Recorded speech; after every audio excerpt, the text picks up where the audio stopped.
why is it important for us as parents to instill the mental toughness training and success principles into our kids? And what is the number one way to instill these principles into them?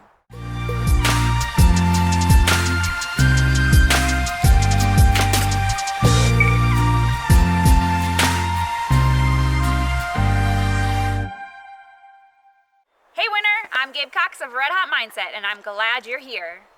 A few videos ago, I shared about defining moments and how they can impact our lives. I used my oldest son and his gymnastics experience and how his mental toughness has gotten him through some of these defining moments. The video will be linked at the bottom, and I'll take it right up here for you as well. But just as I promised, I have him here with me today.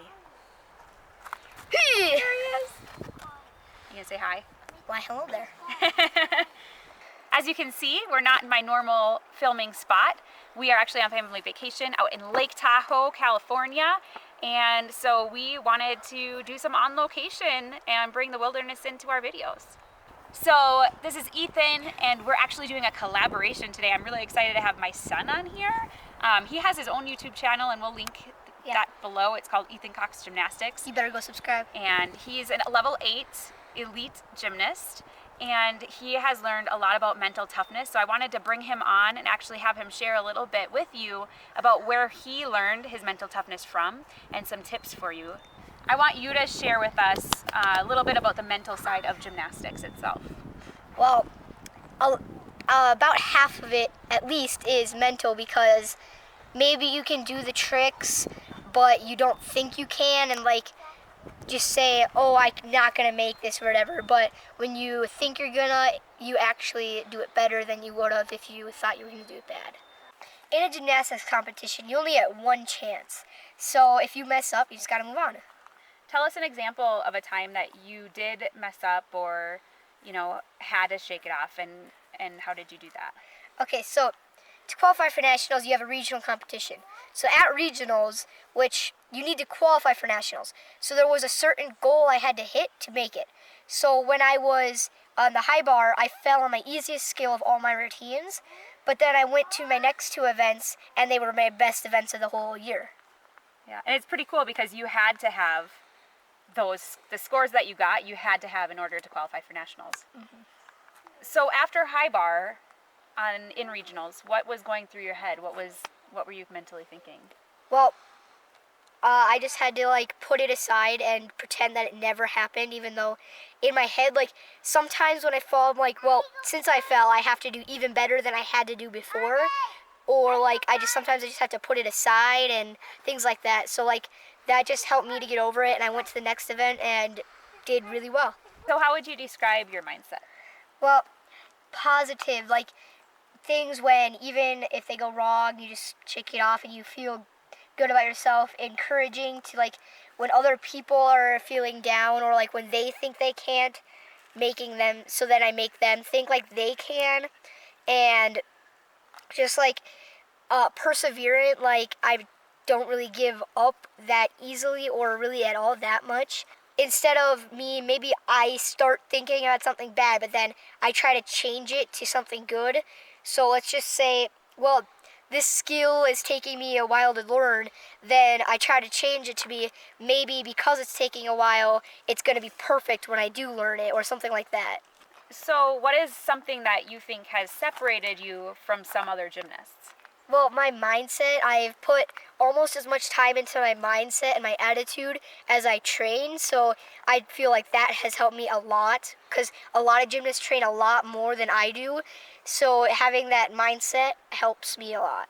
To do that, sometimes I watch videos of kids who are better than me or older than me, so that helps me with skills, but my mom helps me with it, my dad helps me with it, and I read lots of books that help me with it, so just things like that. Can you pinpoint a few key things that have helped you gain a positive mindset? Mom, mommy, mom, mama, mommy, mom. Okay, mama. no. I mean, no, seriously. Well, my mom did help a lot, but there was also my dad. I listened to audiobooks that helped me with mindset, but I read lots of books that help me too, like I said earlier. Just a lot of things like that help me, especially my parents.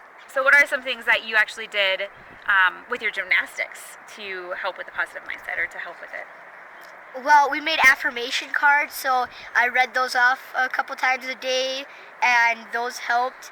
I watched gymnastics videos to help me with my visualization, so that helped a lot, and those are just some things that I did. If I were to ask you, what is the number one key to actually instilling this mindset into our kids, like as parents, what would you say? Well, definitely leading by example. Parents out there, you can't just expect your kids to do it. You actually have to do it as well to show them that that's what you got to do. One example I can give you of my mom is she qualified for the Boston Marathon, which is for running, and she always trained every morning. She went out on a run and she ate well. She did all these things to prepare herself, and she ended up qualifying for Boston and then ended up running it and had lots of fun doing it. Well, she listened to a lot of audiobooks, more than usual, while she was doing that.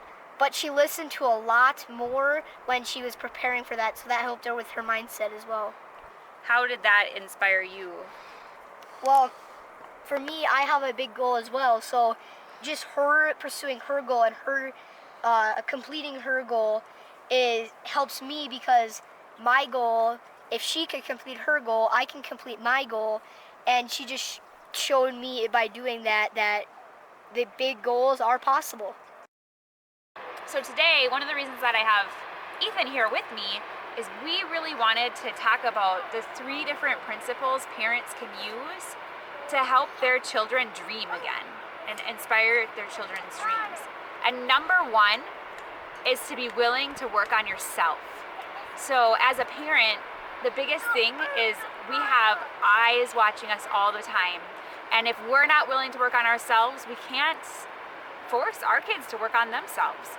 So it's really, really a crucial concept. Well, my mom, she used to read books. She used to listen to audiobooks to get mindset and stuff, or whatever to help her.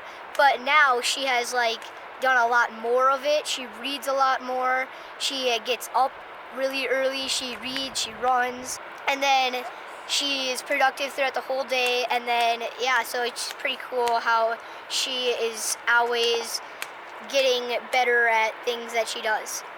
It's a journey for us to grow. It's a journey that we should be willing to take for our kids. Principle number 2, bring your children along on your dreams. It's really important for them not only to see you dream and see you going after your goals, but it's really important to bring them along on them, because that's going to help inspire them. It's going to help them to see how to make goals work and how to put all the pieces together. So something that my mom did before Boston was she made dream boards and little goal, we took big pieces of paper and she wrote her goals and stuff on some piece of paper. So everyone in our family, we did a huge family dream board that's big, we'll just say big, and then we all made our own little ones like my mom did. So then I still have a few of mine, and we have our huge dream board that we keep adding to it whenever we want to add something to it. So that's pretty cool that she started it and then everybody else did it too.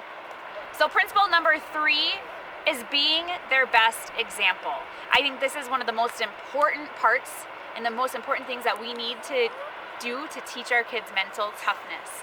Because as their example, they are going to watch what we do, and they're going to do what we do. They're not going to do what we say, they're going to do what we do, because we are their example. And another important piece of this is that we don't give up on ourselves. We can't quit on ourselves, because that gives them an excuse to quit. If we don't quit, then we can push them not to quit. But if we quit on ourselves, we don't really have any backing to tell them not to. So for Boston or writing her book or things like that, there were obstacles and trials like we've talked about before, and she pushed through them. So for me in gymnastics, whenever there's a trial, an obstacle, a hardship or something like that, anything like that, that makes me want to push through it as well. My mom and my dad being the best examples for me is very important, because if they weren't examples for me, then I couldn't be examples for others, or I wouldn't be doing the things I'd be doing now. I'd just be a ordinary kid who doesn't have a dream. So as parents, we are our kids' best example. How can we expect them to go after their dreams and to be mentally tough if we're not willing to do it ourselves and to grow ourselves? That is key. The other point to that about being their best example and why we want to be is because if we aren't their best example, they are going to look to somebody to be their example. And who better to do that than us? So if not us, then who? Is it going to be an athlete? Is it going to be an actor? Is it going to be another friend, a peer? You know, who is it going to be? And is that influence the influence we really want our kids to have? That's why being their example is so, so important, because then we know exactly who they're looking to. Let's briefly recap the 3 principles that we need to use as parents in order to inspire our kids to dream big dreams and to have that mental toughness. Number 1 is to be willing to work on ourselves. Number 2 is to bring our kids along on our dreams and our goals. And number 3, and probably most important, is to be their best example so that they don't have to look anywhere else. And I really enjoyed having Ethan here with me collaborating on this video. I hope you enjoyed it too, getting some insights into mental toughness from a kid's perspective. And he has his own channel. It's called Ethan Cox Gymnastics. You better go check it out. I'm going to link the video right here that we did on a collab in his channel, all about 3 principles for kids to use to dream big dreams. If you like this video, give it a thumbs up and light up that subscribe button. Remember, you are a winner. Just run your race.